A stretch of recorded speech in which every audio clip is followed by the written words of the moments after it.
Hello guys, welcome back to our channel, and in today's lecture we are going to explore the Newton's law of motion, which is based upon the moving body.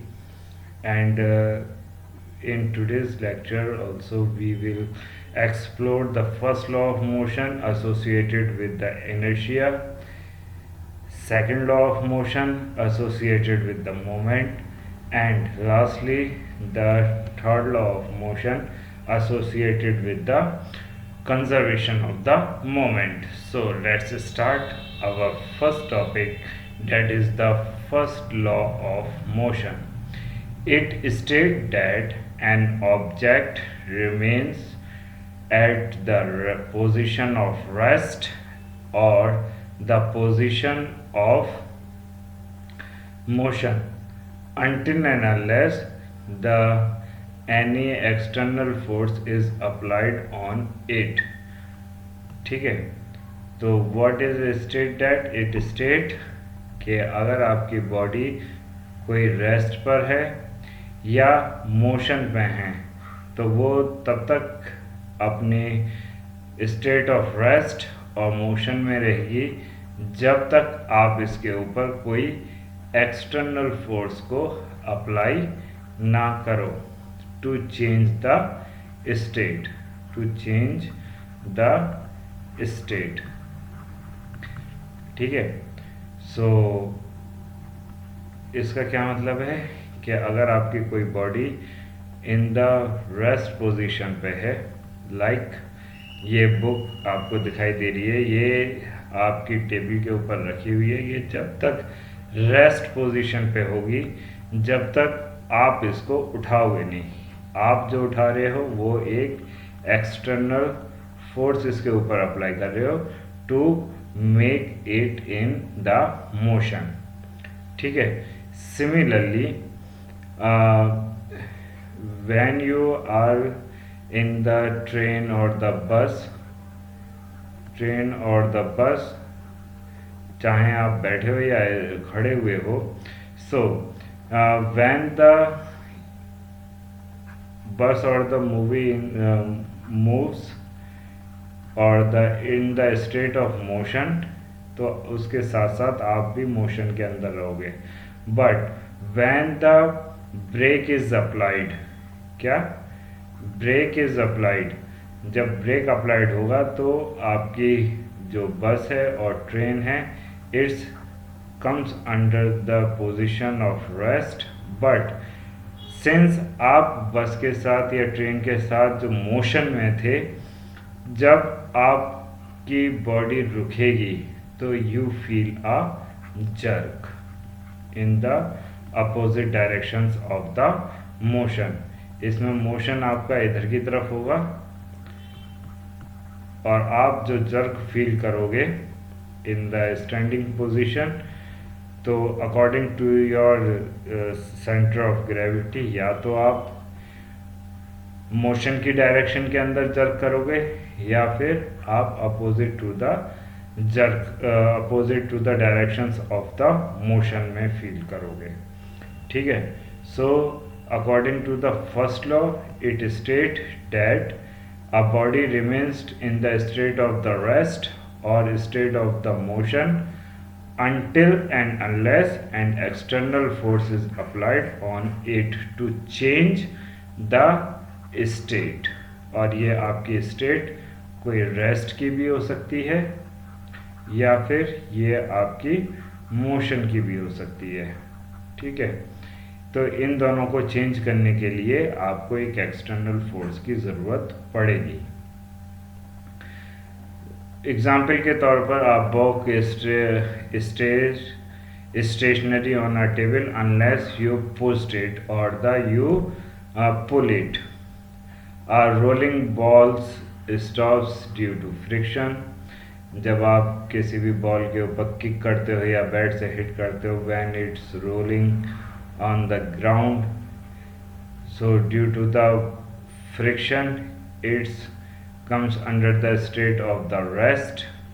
ये आपकी motion से rest position पर आएगी। Due to the influence of the force, जो कि आपकी external force होगी। यहाँ पे ये एक्सटर्नल फोर्स होगी। Due to the influence of the frictional, that is the external force, it makes the body to comes at rest position. Okay, now first law of motion is associated with the inertia. And what is the inertia? It is the ability of a body to resist any change in their state of the motion or the rest.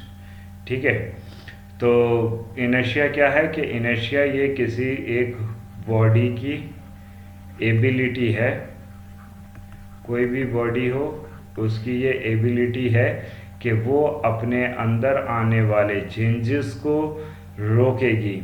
और वो changes क्या हो सकते हैं कि वो changes आपके जो स्टेट ऑफ मोशन है उसको भी रख सकता है, या स्टेट ऑफ रेस्ट है उसको भी अपोज करेगी। यानी कि अगर आप लेटे हुए हो, फॉर एग्जाम्पल अगर आप लेटे हुए हो तो आप रेस्ट पे ही रहना चाहोगे बाय नेचुरली, ठीक है, बाय द नेचर। ये आपका ये नेचुरल लॉ है कि जो बॉडी आपके रेस्ट पे है वो रेस्ट पे ही रहना चाहेगी। आप जब उठने के लिए, जब तक आपके ऊपर कोई फोर्स ना लगे, चाहे वो आपका मेंटल फोर्स हो या कोई एक्सटर्नल फोर्स हो, जैसे कि आपके माँ बाप या कोई बड़ा भाई बहन आपको डांट के उठाए, जब तक आपका उठने का मन नहीं करेगा, ठीक है। तो यहाँ पर आपका माइंड जो है वो आपको रोक रहा है, तो it is also a inertia. Inertia will depends upon the mass of a body. जिस बॉडी का जितना ज़्यादा मास होगा उसका इनर्शिया उतना ही ज़्यादा होगा।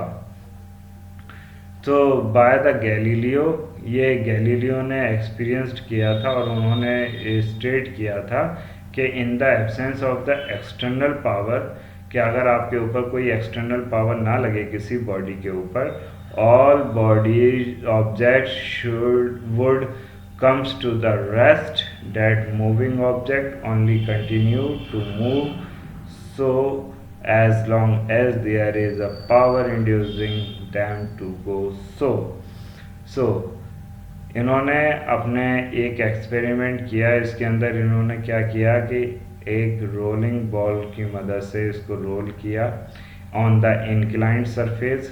कैसे पे? Inclined surface. और ये जब बॉल आई फिर ये इधर की तरफ भी गई and at the some height it's रुकने के बाद ये विल रिमेन बैक, ठीक है। तो यहाँ पे ये पता चला कि अगर कोई बॉडी नेचुरली हमने इसको ए पोजीशन पे जो रखा था, ये रेस्ट पोजीशन पे रखा था, लेकिन under the influence of the gravitation और द नेचर हमने जैसा इसको इन्वायरमेंट दिया, हमने इन्वायरमेंट इसको कैसा दिया था? इंक्लाइंड इन्वायरमेंट दिया था। तो due to the actions of the gravitation it roll down, ठीक है, ये रोल डाउन हो गई।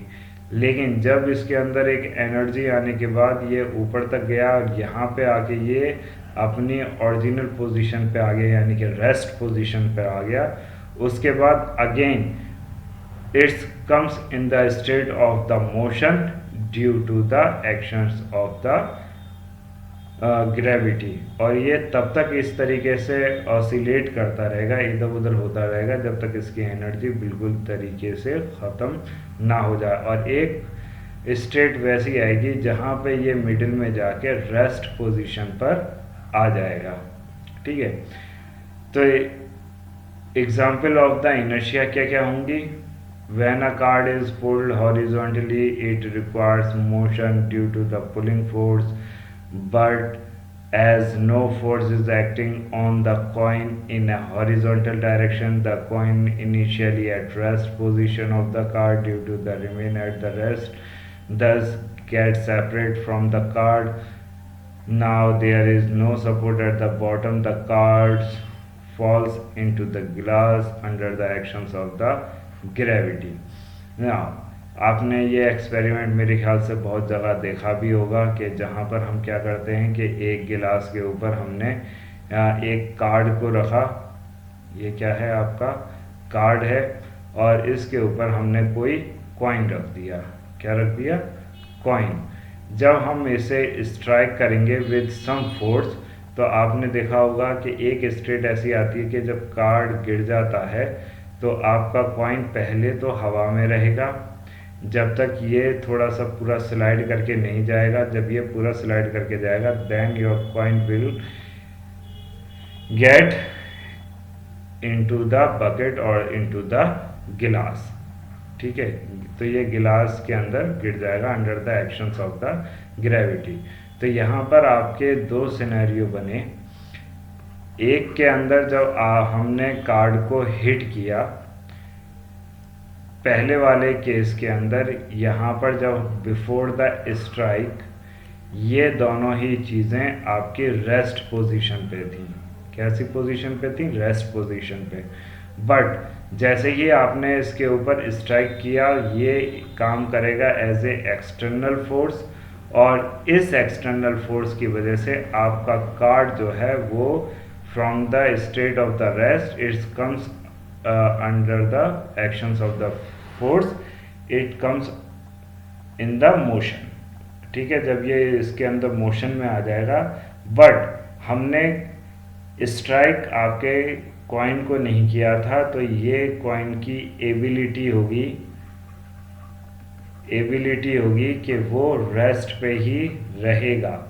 लेकिन जैसे ही इसके अंदर से आपने सपोर्ट को हटा दिया तो क्या हुआ कि under the experience of the external force that is the gravity. कैसा? ग्रेविटी। आपका जो कॉइन है वो फॉल डाउन हो जाएगा into the bottom of the गिलास।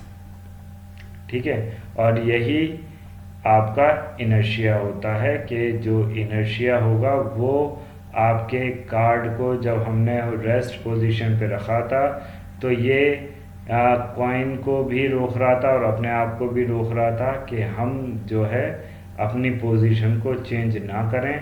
लेकिन जब हमने इसके ऊपर एक एक्सटर्नल फोर्स को अप्लाइड किया, उस एक्सटर्नल फोर्स की वजह से आपका कार्ड तो मोशन के अंदर आ गया, लेकिन आपका कॉइन जो है वो रेस्ट पोजीशन पर ही रहा। तो उसकी वजह से एक दूसरी वाली कंडीशन के अंदर क्या हुआ कि जब आपका कॉइन रेस्ट पोजीशन पे था और सपोर्ट हट गई, ठीक है, that is the card will detached from the surface of the गिलास एंड द कॉइन। तो वहाँ पर आपका ग्रेविटेशन जो है एक्शन में आया और उस ग्रेविटेशन की वजह से आपका कार्ड फॉल डाउन हो गया into the bottom of the गिलास। तो और फिर उसके बाद दोबारा से ये रेस्ट पोजीशन पे आ जाएगा। So it is due to the inertia.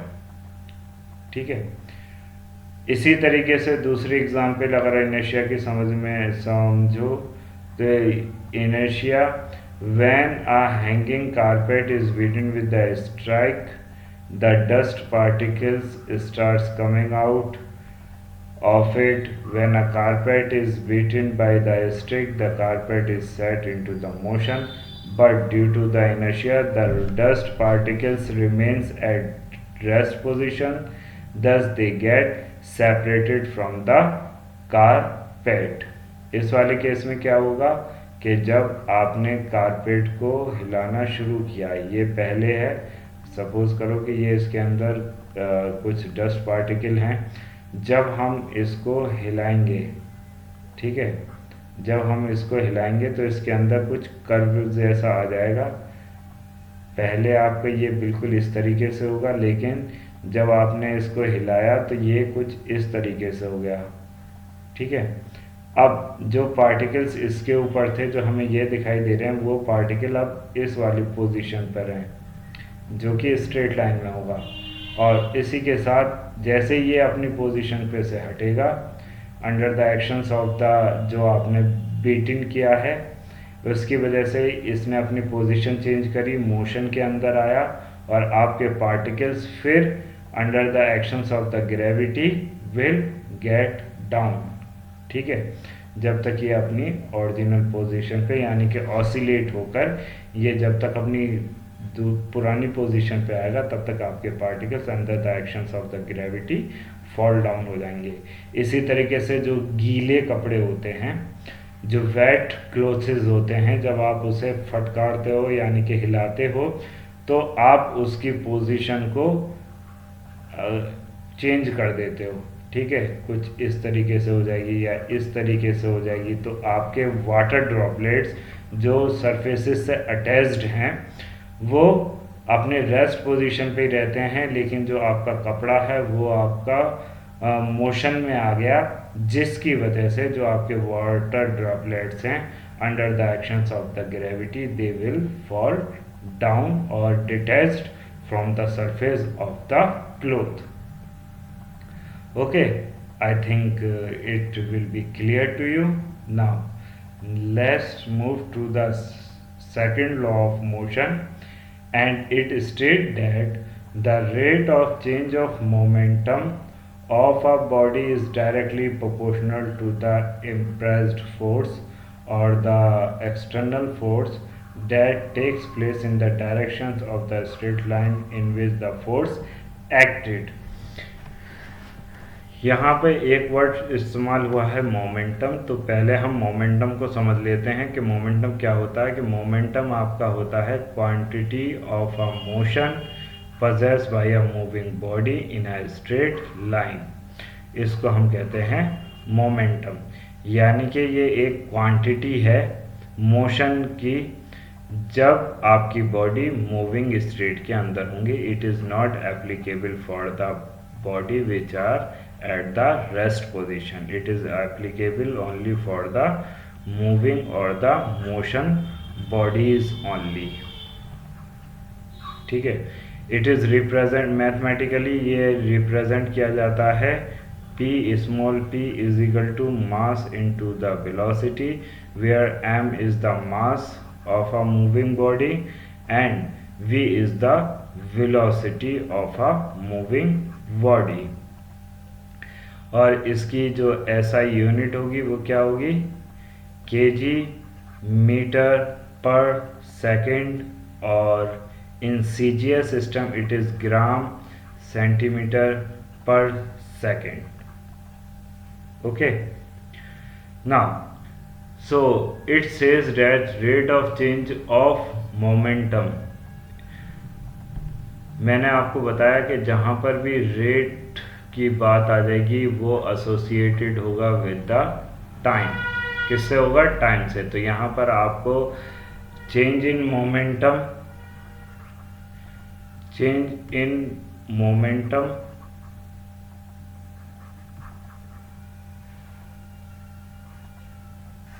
Divided by the time, ये आपका बराबर होगा जो एक्सटर्नल फोर्स हम अप्लाइड कर रहे हैं टू द बॉडी उसके in the direct straight line direction. यहाँ पे डायरेक्शन का होना ज़रूरी है, क्यों, क्योंकि आपका मोमेंटम भी एक वेक्टर क्वांटिटी है, ठीक है।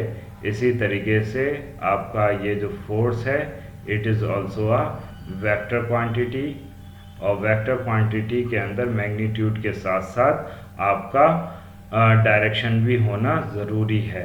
Vector quantity will associated with the magnitude plus direction. Now change in momentum हम कैसे निकालेंगे। For the change in momentum we have, suppose करो कि आपकी बॉडी जो है मूव कर रही है with the initial velocity with the initial velocity u, and after the time t it attained a final velocity v।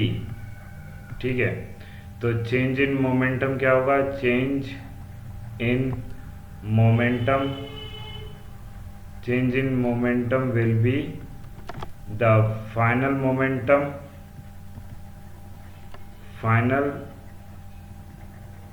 momentum minus initial momentum of a body moving in a straight line। so momentum is क्या है आपका? p वो v into m। ये for a body है having a mass m। ठीक है, तो ये आपका हो जाएगा mv minus mu। m constant है तो आप यहां से ले सकते हो v माइनस u। ये आपका निकल कर आया चेंज इन मोमेंटम, और चेंज इन मोमेंटम को डिनोट कर देंगे डेल्टा p से। So according to the definitions, change in f is equal to आपका क्या है? Change in momentum divided by the time. So del p upon t, that is m v minus u divided by t, and this term कौन सी आपकी? v minus u divided by t is the acceleration।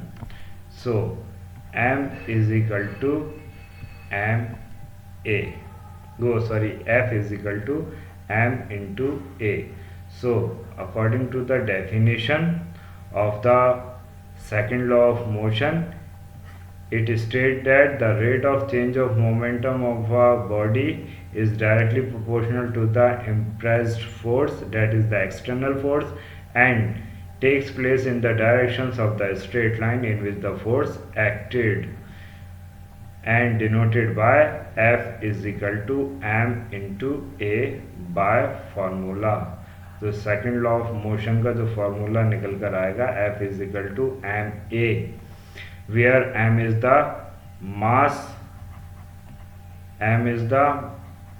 Mass of a moving object और the body, and a is the acceleration, so I think it will be clear to you now।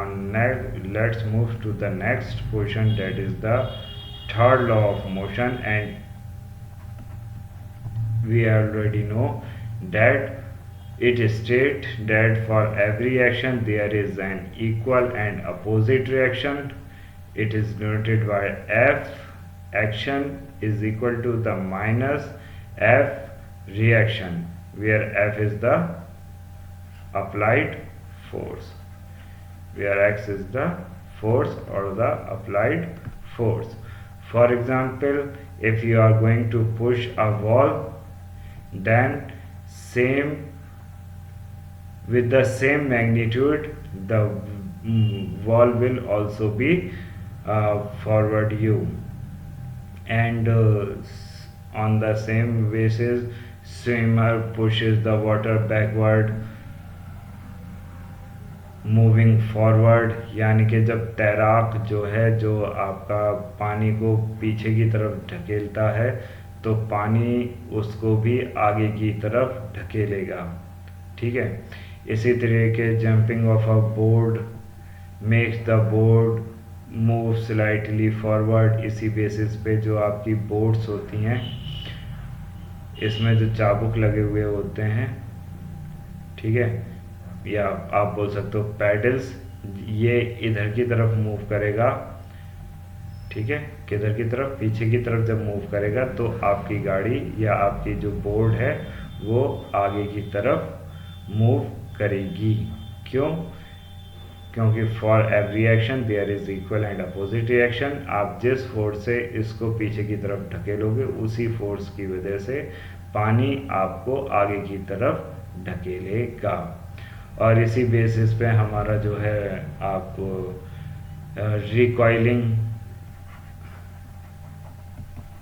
Recoiling of gun, ठीक है, जब आप gun को चलाते हो तो वो उसकी जो फोर्स निकलती है वो आगे की तरफ निकलती है, but you feel the jerk in the opposite direction, जो आपको पीछे की तरफ ढकेल देता है। ठीक है, इसी तरीके से जब आप वॉक करते हो तो वॉकिंग के दौरान आपका पैर आप उसे पीछे की तरफ ढकेलते हो, बट जैसे आपने अपने पंजे से इसको पीछे की तरफ ढकेला ज़मीन को, तो वो आपको फिर आगे की तरफ मूव करने में मदद करती है। Now I think it is also be clear. Now let's move to the conservations of the momentum. As we already know कि momentum is associated with the quantity of the motion, quantity of the motion, ये आपको quantity बताता है motion की कि क्या आपका कितना है, यानी कि denoted by P is equal to m into V, where m is the mass and V is the velocity of a body. So according to the statement of the conservation of the momentum, it states that total momentum of any group of the object always remain the same if no external force act on them.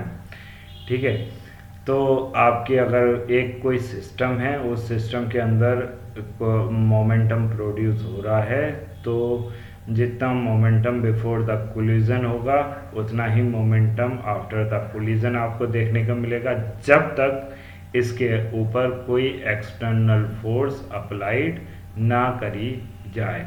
जैसे ही आप external force applied करोगे तो this law will be invalid. ठीक है, तो यहाँ पर आप मान लो कि सपोज करो कि यू हैव अ बॉडी ए जो है, इसका मास जो है हमने m1 ले लिया, और इसकी जो इनिशियल वेलोसिटी है, इसकी इनिशियल वेलोसिटी हमने u1 ले ली, और आपके पास एक दूसरी बॉडी है, बॉडी बी, इसका जो मास है ये यहाँ पर हमने m2 ले लिया, और जो इसकी इनिशियल वेलोसिटी है ये हमारा u2 हो गया। तो बिफोर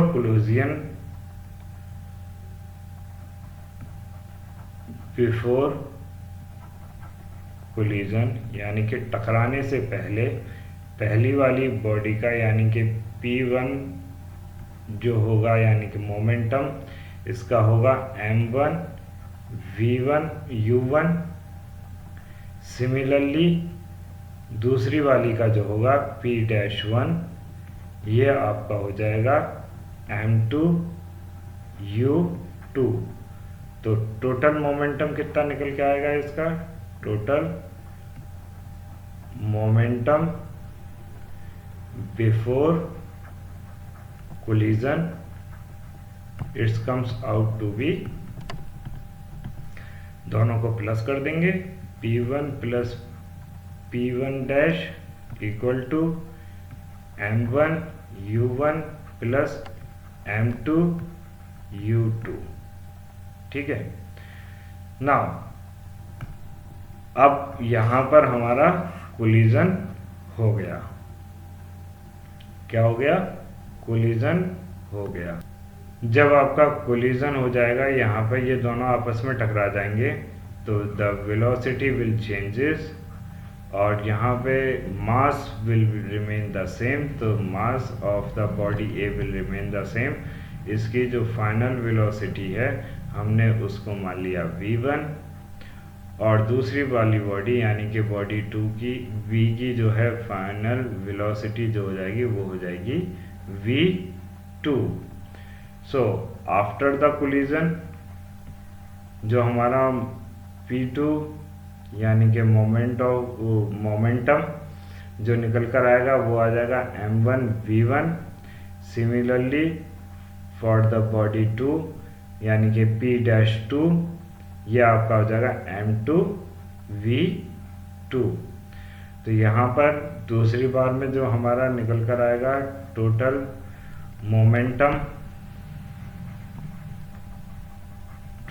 मोमेंटम आफ्टर कोलिजन क्या हो जाएगा, after collision equal to p2 plus p2 dash, that is m1 v1 plus m2 v2। Now यहाँ पे टोटल मोमेंटम की बात करी जाए, टोटल मोमेंटम कंजर्व के बिफोर कोलिजन और आफ्टर द कोलिजन आपका टोटल मोमेंटम क्या रहेगा, तो उस वाले केस में कंजर्वेशन ऑफ मोमेंटम को देखोगे तो total momentum before collision equal to momentum before collision equal to momentum after collision, that is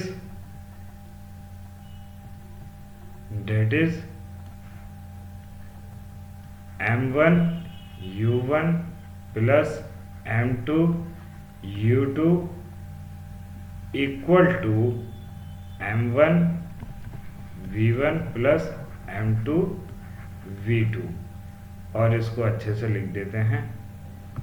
तो फाइनल हमारा निकल के आया कि momentum before collision equal to the momentum after the collision, and momentum before collision आपका क्या था, m1 u1 plus m2 u2 is equal to the m1 v1 m2 v2। ठीक है, तो आफ्टर द कोलिजन और बिफोर द कोलिजन आपके momentum हमेशा same आएंगे जब तक इनके ऊपर कोई एक्सटर्नल फोर्स अप्लाइड ना करी जाए या कोई भी एक्सटर्नल फोर्स इनके ऊपर इम्पैक्ट ना डाले। इसी तरीके से आपने देखा होगा कि जब मोमेंटम जो है हमारा डिपेंड कर रहा है मास of a body and the velocity पर। जब कोई हैवी ट्रक या बस वगैरह किसी मोटरसाइकिल वगैरह से टकराती है तो क्या होता है कि आपकी एकदम से जो बाइक की स्पीड होगी वो एकदम से इंक्रीज़ हो जाती है। ठीक है, तो ये इसी वजह से होता है कि फॉर द सिस्टम हमारा क्या होगा कि इसका मास ज़्यादा है, mass is more in comparison to the bike, इसका मास कम होगा।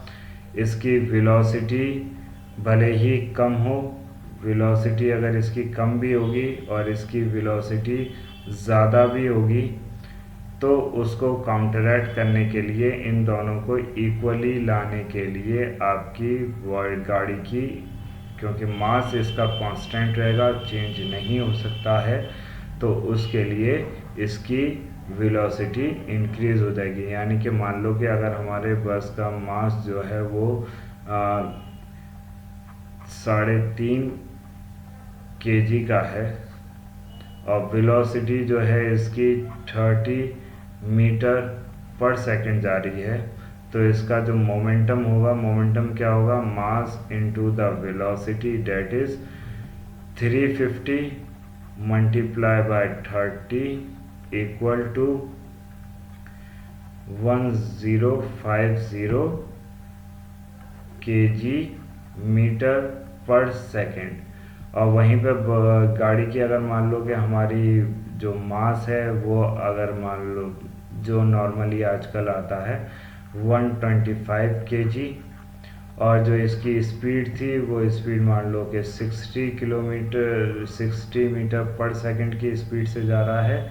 तो इसका जो मोमेंटम आप निकालोगे mass into the velocity, that is 125 into the 60, that's comes out to be 6 5 12 और 3 15 750 kg मीटर पर सेकेंड। तो इसको इस मास के इस वैल्यू के या मैग्नीट्यूड के बराबर लाने के लिए ये ट्रक जो है इसको वेलोसिटी प्रोवाइड कर देगा, इंक्रीज कर देगा इसकी वेलोसिटी, ताकि दोनों का जो मोमेंटम है वो कंजर्व हो जाए। ठीक है, I think it will be clear to you. Now, in the next chapter, we will cover the equations of the motion. Thank you for your time, and please like and subscribe the channel.